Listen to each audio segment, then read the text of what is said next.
Hello and welcome to the Divine in Our Time podcast, where we believe that God has not ceased to be a God of miracles. We want to discuss, explore, and share those miracles, both big and small, and we are so happy you're here. So I have Debbie Posey here with me, and I'm so excited that she agreed to do this. I was talking to her about something completely unrelated, and I don't even remember, how did this come up? I just felt like, oh, you should ask her about the podcast. And I hadn't even started the podcast yet. It was still in an infancy, and I still haven't really started. You're my third person. Oh, okay. So anyway, so I'm so excited that you have come and you've agreed to come and do this for me. So Thank you, and for us. So just hope I can make sense. Oh, you'll make sense. Do you want to tell us a little bit about yourself first? I've been married for a little over 50 years, from St. Louis originally. That's where I was born, and that's where I lived until I was in my early 30s. And then Tom took a job here. I'll start with the first story. And I'd like to say I was having trouble with my memory, like really bad. And this was years ago. And anyway, I started having trouble. It's been a long time. Okay. I was out with a friend, and I couldn't remember like simple things. Okay. And she said like friends' names, and I was a lot younger then. So I was having trouble with memory, and I was out with a friend, and she said, "Debbie, you can't even remember friends' names. Something isn't right." Mm-hmm. Well, it was time for me to go and get a mammogram. Okay. So I went and got my So you would have been around 40 then when this happened? Yeah. Okay. So I went and got my mammogram, and no one ever said anything to me. They never gave me a letter. They never gave me a phone call, nothing. And I just assumed everything was okay. Because usually if there's a problem, yeah. So then it was like, they said that a year later, when it was time for my next mammogram, they sent me a letter, and they said, the spot that you had, the lump that you had last year has grown in size, and we want you to go see a surgeon. That was my letter. Yeah. And so Tom had, a neck surgery. He had tumors in his neck, and he had a surgeon. So I went to him. Mm-hmm. And he put it up on the screen, and he said, "If you had been my patient last year, I would have immediately got you into surgery." Mm-hmm. So I knew it wasn't good. Mm-hmm. And so I had a blessing. It was supposed to go in the hospital.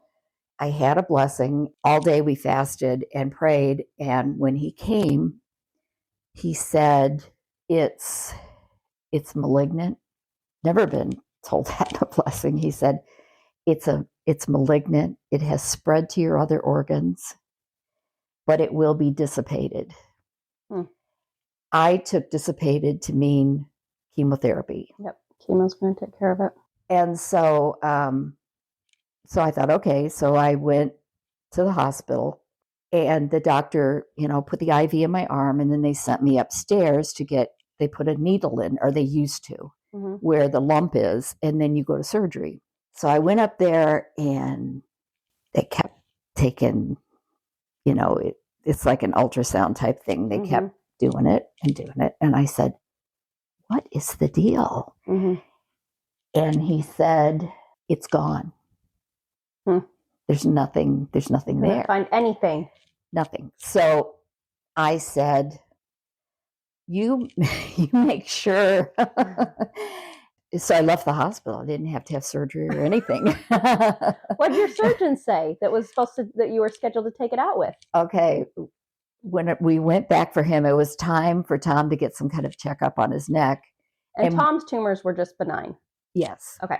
But they were the type, if left in there, could become malignant. Okay. So he looks at the doctor, and he says, "Okay, now I want to ask you, what about Debbie?" Mm-hmm.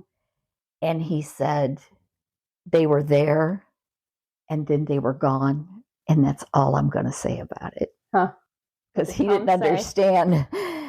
But anyway, I I figured it was dissipated because it had spread to my other organs. Mm-hmm. And it was in my brain. It had to have been. That's why I had no memory. Did your memory get better after that? Yes. With no medications, no nothing? Nothing. No explanation? No, it was because it had. So what about your friend that had who had specifically mentioned to you, you don't remember names, you need to get this looked at, like something's going on with your memory? All my friends Or believe in Christ. Yeah. And they all knew that something miraculous. It happened, that it was a miracle. And that's the only reason that Heavenly Father took it rather than going through chemo, because chemo wouldn't have done anything for me. At that point, it had spread too far. No, everything was fine once I. Wow. So anyway, then the next story, which I'll tell the other one, and this one happened years. Wait, real quick. So on follow-up mammograms, we've never had anything else. No. Nothing. And you've gone and done it. And did you ever actually have an oncologist then? Did you ever get referred to an oncologist, or how did they do it back then? It was just a surgeon? I just went to the surgeon because that's what the hospital told me to do. Gotcha. So, and I'm sure they would have had. You needed chemo. Yes. But since I didn't, and I got to just go home, it was. Wow. I didn't need anything else. That's wild. Why do you think you got that miracle? There were still things here I had to do that I needed to do. How did you feel when you got the blessing and it said that it would be dissipated? Once the doctor said, yeah, it's not here, and you said, are you sure? And they said, yeah. Was that like, okay, they told me this was going to happen and I didn't realize it was going to happen like this? Or how did it, like for you mentally, were you there and believing and going, okay, well then I am good? Yes. Or how was it? No, I believed. Yes. I believed. We came from an area in St. Louis, St. Peter's, where we didn't know it growing up, but there was a lot of contamination, radiation. Oh. Malincroft factory was downtown, and the scientist or whoever down there said, because they were trying to make the atom bomb. Okay. And he said if they brought it to him, he could turn it into whatever. So they brought 99.9% pure uranium from the Congo to downtown St. Louis. And they swore everybody who worked in the factory silence. They made them all sign. No one, I guess, because my parents had never heard about it. No one knew about it until, I don't know, the last 10, 15 years. Then it started coming out because. The last 10, 15 years as in that you lived there, or as in like 2010? When we lived there, we didn't know about it. Mm-hmm. And then people at church started getting cancer. Their children started getting cancer, and it was not typical. I mean, it was like kids with brain cancers, and my friend's 18-month-old had cancer, and he was given a blessing, and he was told that he would live, and he did. And doctors still can't believe it because his chest looks like a road map because they had to go in so many times. And things like that had happened when I lived there, All these people, tons of people in your town have just had tumors growing everywhere. And I had miscarriages. Okay. So anyway, and I had to take hormones in order to carry the kids. Yep. I didn't have enough hormones. So I think, honestly, all the miscarriages, because my other friends were having miscarriages. My one friend carried her baby to term. He was beautiful. He had a full head of blonde hair. Okay. He died like three days or something after his birth. He had the rarest heart condition they've ever seen. He's in medical books. So sad. Has there ever been compensation for any of you people? They finally did change something to where but you only statute of had limitations or something. yes. Okay. And so people they would only get a certain amount of money, like $50,000, which these people that suffered, that's not, it's nothing. Yeah. But you only had a couple months to do it. Babies were born with problems. There's still problems there. That's so good. Well, and I think, is it Holly? He talks a lot about like all the pollution and all the carcinogens that are just everywhere in the environment down there. The people that were working at Malincroft were handling the stuff with their bare hands. Oh yes, females, right? Too, and they again like couldn't have babies and stuff. And I'm sure, but none of us knew. And they had a project downtown, and they were spraying some of that stuff, and they dumped it. They dumped it in the dumps out in the counties. Ugh. And it's like, I was born in South St. Louis. Mm-hmm. And then we moved to St. Louis County, and that's where they dumped it. And then we moved to St. Peter's. Little did we know, they had a facility that they built in Weldon Springs. It was like 10 minutes from our house. Ugh. And that facility, when they left, they burned the barrels. They dumped them in a quarry. And that quarry, years later, started leaking. Well, down the hill was the drinking water. Oh. So no wonder, And then I read something that it's like infuriating. Like it's infuriating that people can do this and just like it was our government that did it. I know, and it's infuriating. It is, and there's still people suffering. There's people that live near that dump site. They had a creek behind their house, and it would occasionally flood. Yeah. And come in their basements. Yeah. They went in with Geiger counters, and these people have radiation in their basements from that, and they can't sell their houses. Yeah. So and then Tom used to play in that creek, and he ended up with all those. Yes. And so, and I had a breast lump removed years. Oh, really? Yeah. When Jen was 5.5 months old. Okay. So you might have been getting mammograms earlier than 40. Yeah. When this miracle occurred. Right. Okay. So I had seen a lot of miracles, and I knew. Just between like you and everybody you knew down there that was just tumor riddled. Yes. And then I've got January 31st of 2009. I got sick. I remember Tommy got married. Okay. And then it lasted 2 weeks. And it was a big wedding, and we went to Florida. It was stressful. The big ones usually don't last as long. Yeah. Then Jen came home, and she had gone to the courthouse. Got married. Because after hilarious. Tommy did that, I was about ready to lose my mind. Oh, Tom was very upset that she just went to the courthouse. Yeah. But she'd been dating him a long time. Yeah. Whatever. And of course, theirs is still going strong today. Yeah. I think there's literally studies where like the more expensive the wedding is, the less likely it is to last. Your chances go down with every dollar.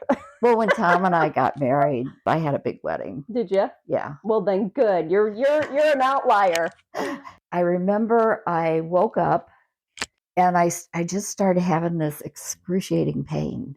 Everywhere?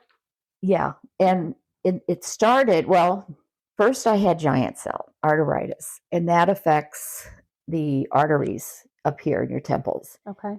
And that can cause, for what I had, it can cause stroke. Okay. And blindness. Okay. It was like no one could figure out, because autoimmune's it's not hard. easy. They're hard to even diagnose. But my doctor had done blood work, and the test results, they said back then when I saw him, when it first started, they said lupus. Okay. And then I went to a specialist that I waited months to get into, and it was a jerk. He said he had me walk across the floor, and I was riddled with pain. I was having trouble, like I was cold all the time Yep. and I hurt. And even his nurses had brought in, or his whatever they brought in like a heater for me and a blanket. Oh. And Of course the nurses did. The nurses were Yes. like, here's a heater and a blanket. Yes. And he's like, you can walk, you're fine. And he said to me, he goes, I'm going to do the blood work. But he said, I know you don't have lupus. Okay. And then I'm going to shoot you back to your doctor. And I thought, buddy, you're not shooting me anywhere because I'm never seeing you again. So then I had to wait months to get into another specialist. Okay, wait. So did your doctor say, okay, yeah, we'll send you to somebody else then? Or what do you mean?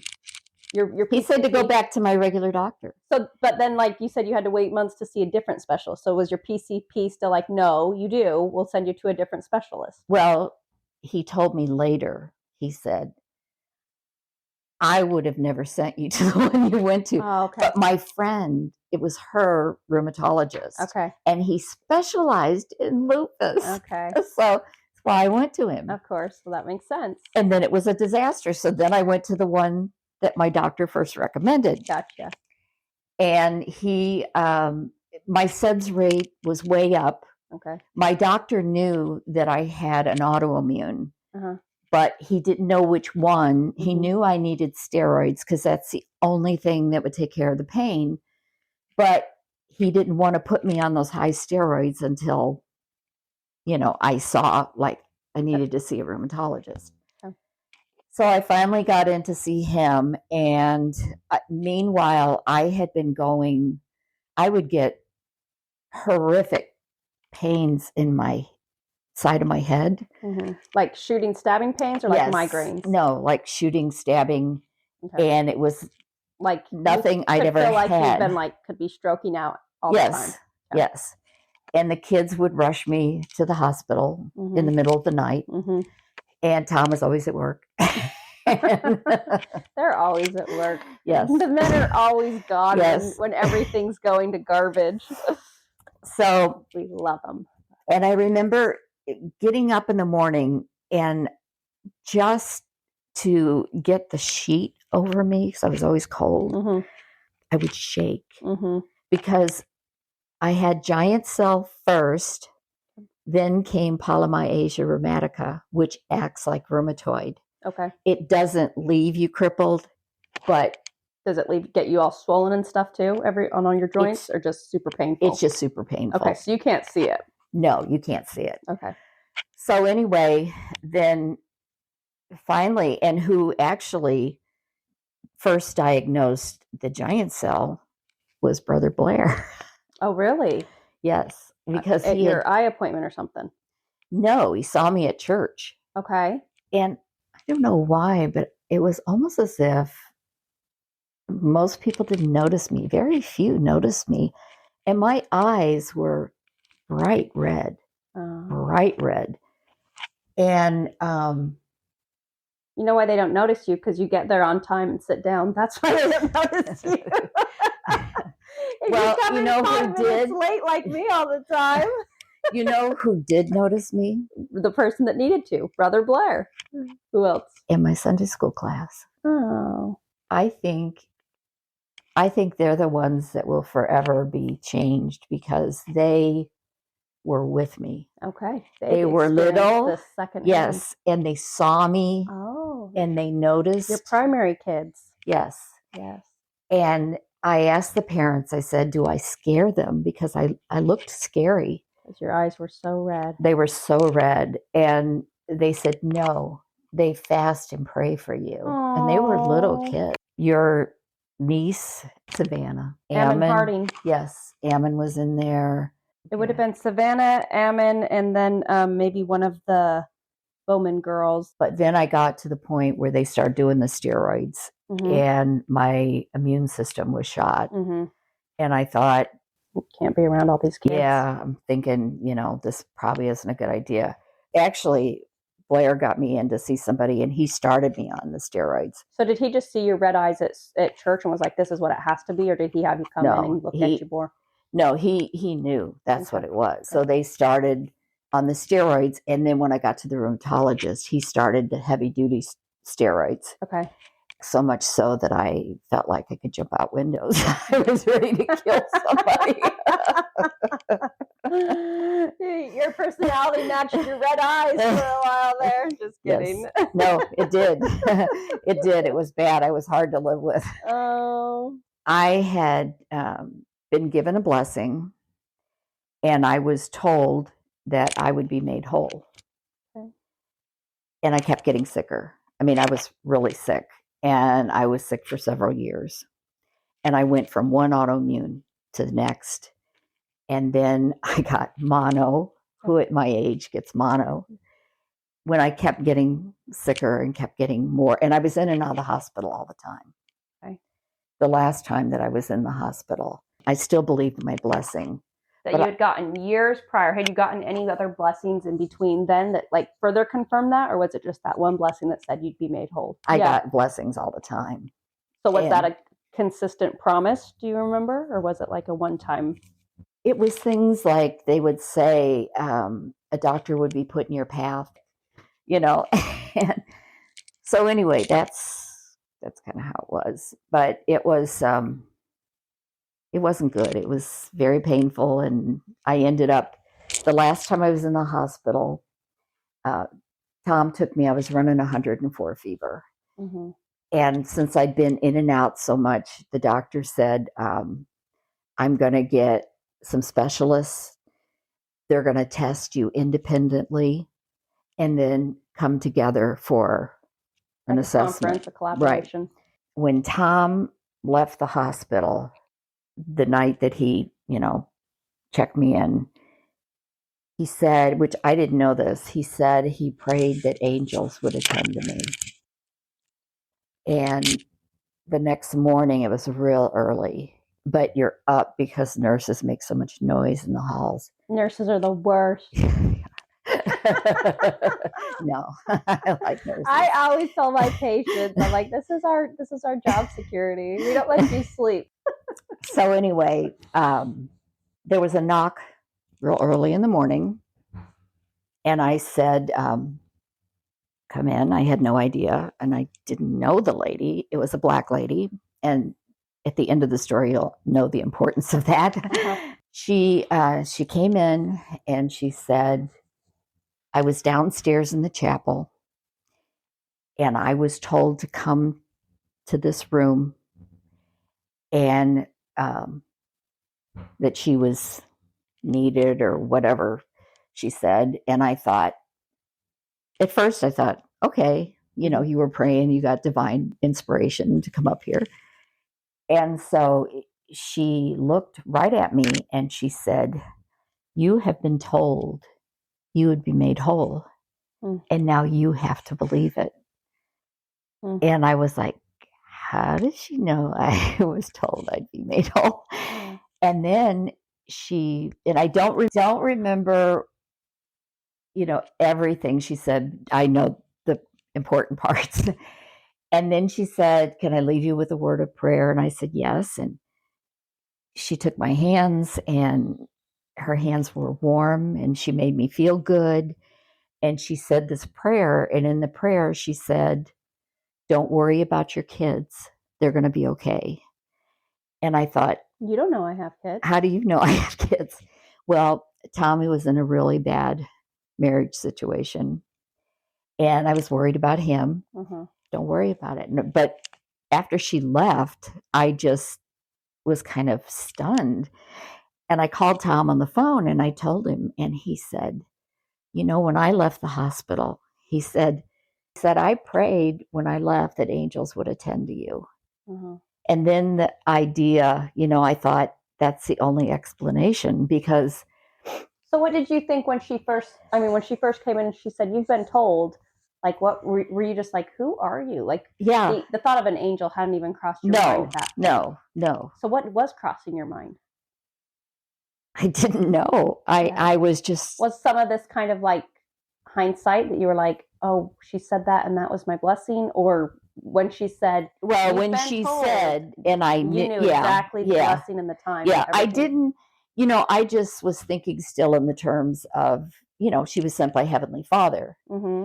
And But not like a divine being, not an angel. Yeah, I wasn't thinking that at the time.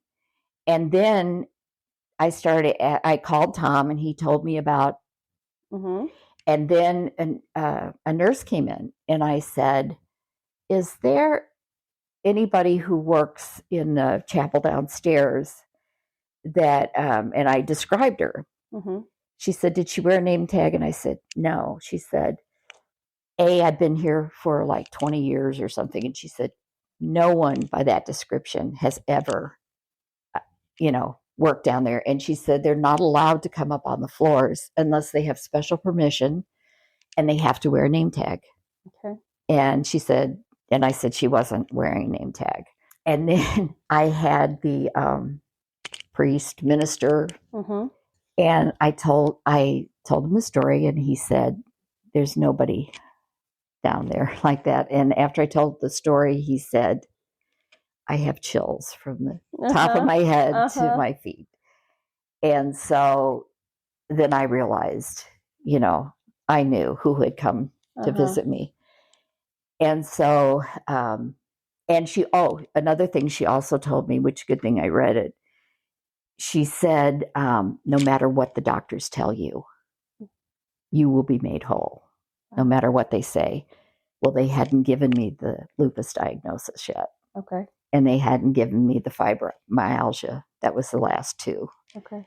And so then I remember some days later, the doctor came in, my doctor. I remember I'd been in there like 2 weeks, I guess. And my doctor came in and he said, Debbie, I have bad news for you. And I said, okay. He said, you have lupus and you have fibromyalgia added to your other stuff. And I said, okay. And he said, no, you don't understand. This is serious. You have lupus. And it's like, it's okay. It's okay, Dr. Carter. I'll be okay. And he just looked at me like I was insane. So then when I went back to the rheumatologist, I hadn't told this story yet. Anyway, the nurse practitioner came in and she said to me, she said, if you were Black in the age that you are, you probably wouldn't have lived through this. But because you're white, apparently it hits Black people harder. And that's when I realized, I bet this lady maybe even died in that hospital. Yeah. And she died from lupus. And then somebody asked me later, they said, was she wearing modern day clothes or clothes that looked older? And I thought about it and I said, she looked like she walked out of the 50s. So that would have made sense because, who knows what, probably didn't have anything for it back then. Yeah. And it eventually, this went on for at least 2.5 years. More lupus and more issues. Yeah, the whole time. Okay. I think it started winding down after that hospital visit. I was still having pain. I was still taking stuff, but then eventually it all was gone. And they've done, it's been almost 17 years. Wow. And 5 years is remission. You can go into remission 5 years out. And what does made whole even mean? Like, does that mean I'm going to die and be resurrected? That's what I thought after I kept getting sicker, because this went on for a long, long time. And I just kept getting one after another after another. But it didn't make you lose faith, but a paradigm shift. Like, instead of me it wasn't like you stopped believing in the blessings. You just figured it was blessings to be had in the next life. Exactly. That's what I thought was going to happen. And I was fine with dying because I was in so much pain. I couldn't hardly stand it anymore. So when the lady came in and said, you've been told you've been made whole, you need to believe that, were you like, oh, well, then I guess we're back to, because I do believe it, but not this way. Right. Well, it was odd that she said that. Yeah, that verbiage. Yes. The exact thing she said. And that you'd be made whole. Not that you'd get better. No. Not that you'd feel No, better that's or be right. healed is even a more, No, Nobody probably uses made that whole. terminology. yeah, that you would be made whole. A lot of people don't even believe my story. No, I bet. I'm sure. But who did? I think it was Jill. She said, I believe in angels and I believe your story, but I know a lot of people, I'm sure they didn't. So why are you so sure that it is what you thought it to be? Is it just like You feel the Holy Ghost. you just feel it like testifying, and just like the Yes. fact that and same with you, because you're the one that prayed, Tom, for the angel, right? Again, Yeah. too many coincidental things that happened that put everything in order. Mm-hmm. The prayer for someone to see her, the wording that she gave about didn't have on a tag, nobody knew her, and just too many things rolled on, and then just the general feeling you had when I called her that morning after after this whole thing happened, and that's when I told her about me praying for her, and then we both, the way you felt, you knew. Yeah, you knew. You just knew. I did when she, When she had the verbiage that was yes, was very specific. because there's no way she could have known any of that. Yeah. So, and then, then when the doctor told me if you were Black and your age, and she looked to be about my age. So The funny thing from my perspective after that, she was different. I mean, she acted different. She knew that Like your faith was it different. wasn't as dire as everybody thought, and she was more like accepting and relaxed.